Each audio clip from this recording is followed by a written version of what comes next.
Maluku pernah menjadi pusat dunia karena rempah-rempahnya, di mana para pedagang dan kekaisaran besar mempertaruhkan segalanya untuk mendapatkannya. Namun di balik pencarian cengkeh dan pala ada kisah yang lebih mendalam. Kisah tentang perjuangan iman di tengah gelombang perubahan budaya, politik, dan agama. Maluku selain menjadi ladang emas rempah-rempah, juga menjadi tanah yang subur bagi masuknya kekristenan. Tapi perjalanan ini jauh dari mudah. Dari benteng Portugis hingga Zending Belanda. Dan dari pertempuran hingga penginjilan. Bagaimana iman kekristenan bertahan dan berkembang di wilayah ini? Mari kita telusuri babak sejarah yang mengubah wajah Maluku untuk selamanya. Inilah jejak kekristenan di Maluku.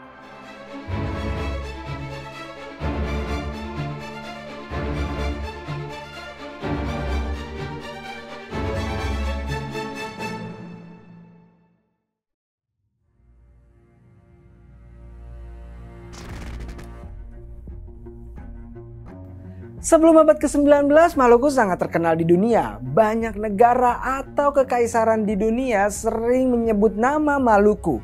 Mulai dari Eropa, Timur Tengah, bahkan Tiongkok. Ya, Maluku dikenal dengan pusat rempah-rempah terbaik di dunia.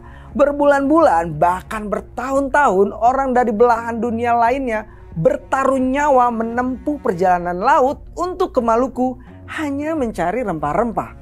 Rempah-rempah seperti kayu wangi, pala, kapur barus, kemenyan, gaharu, kayu manis, cengkeh yang biasanya disebut orang Tiongkok adalah dupa kayu adalah berbagai macam-macam rempah yang ada di Maluku. Orang Tionghoa hanya mengetahui bahwa cengkeh berasal dari Maluku saja. Dan dalam sejarah Raja-Raja Ming sekitar abad ke-16 mencatat bahwa Maluku satu-satunya negara timur yang memproduksi cengkeh. Hal ini didukung juga oleh berita Romawi tentang cengkeh yang dianggap tumbuhan sakti.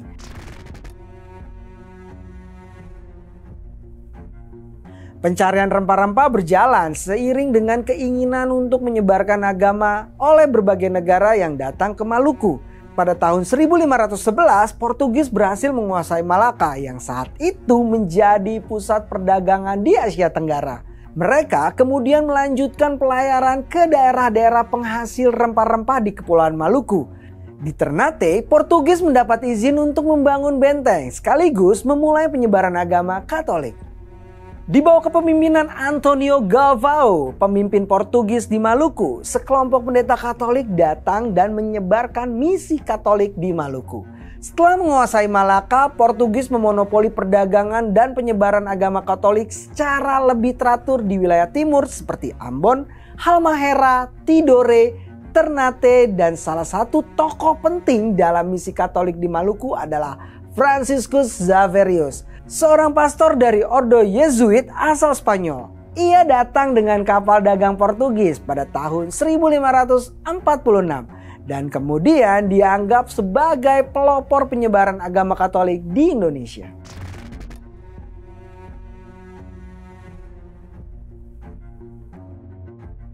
Upaya VOC untuk memonopoli perdagangan di Nusantara mengancam dominasi Portugis, termasuk usaha dagang dan penyebaran Katolik mereka.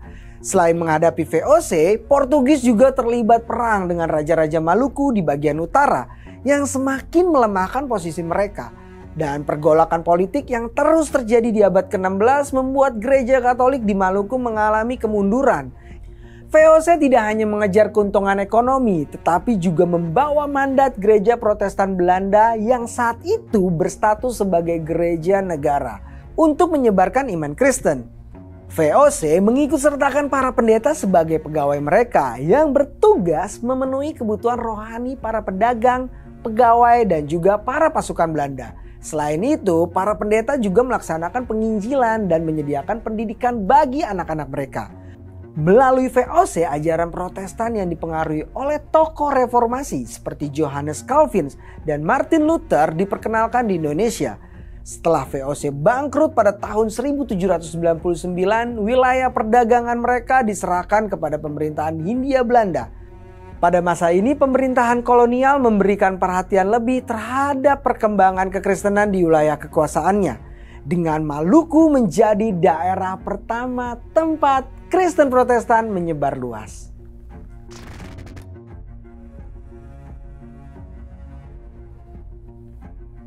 Joseph Kam, seorang misionaris asal Belanda yang ditahbiskan sebagai pendeta pada tahun 1813 oleh NZG atau Serikat Misionaris Negeri Belanda. Ia diutus ke Pulau Maluku di mana ia melayani selama 20 tahun. Di Maluku, Kam menjalankan berbagai tugas gerejawi seperti berkhotbah, melaksanakan sakramen, mengajar, mengunjungi jemaat di pedalaman, dan mendamaikan perselisihan.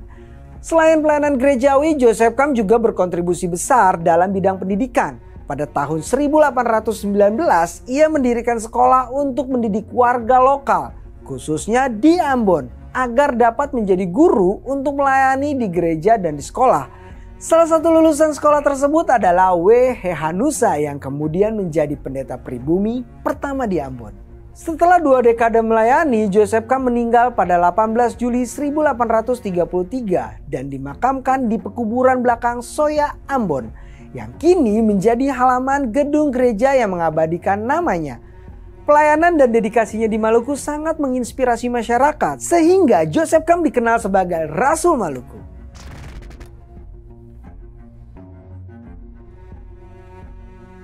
Gereja Protestan Maluku (GPM) adalah salah satu gereja tertua di Asia yang berakar sejak masa VOC, dimulai pada tahun 1605 setelah kemenangan militer VOC di bawah kepemimpinan Stephen van der Hagen di Ambon. Desa-desa Katolik pun diubah menjadi Protestan sebagai keputusan politik. GPM bermula dari ibadah gereja Protestan Calvinis untuk para pegawai VOC yang kala itu disebut dengan Indiskerk. Pada abad ke-19, peran Zendeling Belanda memperkuat misi kekristenan di Maluku dengan dukungan lembaga-lembaga seperti NZG dan juga UZV.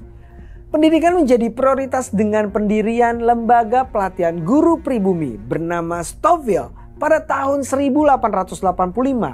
Namun setelah pemerintahan Hindia Belanda memisahkan pendidikan dari agama pada tahun 1873, gereja mulai membangun kemandirian melalui pendeta pribumi dan juga pendidikan independen.